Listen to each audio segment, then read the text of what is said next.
da ngeen def mbokk yi ci ànd bi ngeen di ànd ak ñun saa su nekk wéy leen di ànd ak ñun saa su nekk tey ji nag commission des jeunes libéraux de Biscuiterie bu parti démocratique sénégalais ñoo mer ba futu amal ab point de presse ngir jëmale ko ci waajal élection législative yi nga xam ne moom la ñu dëgmal te ñu bëgg leen a forcer ay candidats yoo xam ne ñoom moom banque nañu seen ay yoxo ni ñoom duñu ko def tey te duñu ko def ëllëg ñuy déglu Cheikh Koné mayor seen cadre. maa ngi tudd Cheikh Koné di coordonnateur commission des jeunes libéraux de Biscuiterie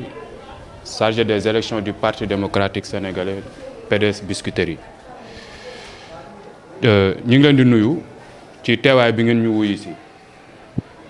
di wax rek comme ni ko suñu sœur bi waxee léegi la sœur Mama Sané mi nga xamante ne mooy secrétaire administratif adjoint bu commission bi tey dañu ñëw ak naqar boo xam ne kenn teguñu ko parti bi moo ñu ko teg.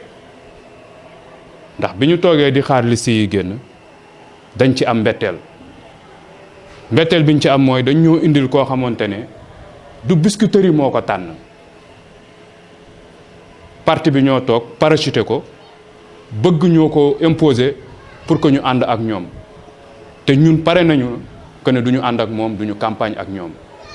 ci loolu ñu gis na ñoo xamante ne dañ fi nekk ku mel ne le président de la section communale Doudou Wade président Doudou Wade ku mel ne son secrétaire général Lamine Niane mi nga xamante ne bi parti bi méttee daanu depuis 2012 ba léegi moo fi nekk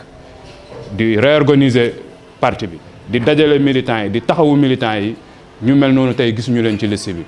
ak ku mel ne ki nga xamante ne nekkoon na candidat 2017 ci liste département bu Dakar muy suñu frère Ndiouga Sakho loolu nag la ñuy wax parti bi xamal leen que ne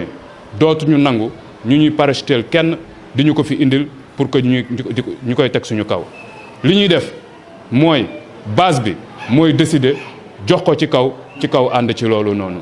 lii mooy li nga xamante ne moo ci amoon et dinañ ci wax benn affaire boo xamante ne dinañ ko commencer fan yi Biscuiterie am nañu fi ñaari député kenn ki mi ngi nekk ci 9e ci liste wàllu Sénégal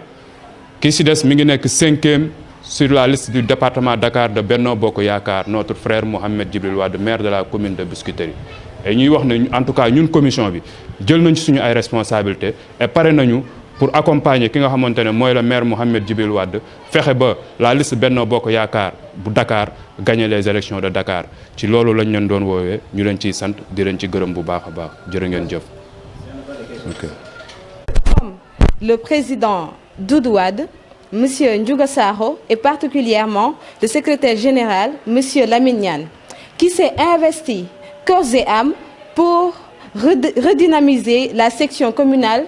de Biscuiterie du PDS. Lui qui est à l'écoute et au soutien des militants et de sa loyauté au parti n'est pas reconnu à sa juste valeur. Nous sommes au regret qu'à sa place, on a choisi, on retrouve du moins un monsieur qui est très loin de la base et n'est responsable que par parachutage, car ne participant à aucune réunion de la base. C'est avec ce monsieur qu'on nous demande de faire campagne. Nous disons non. Je dis bien non.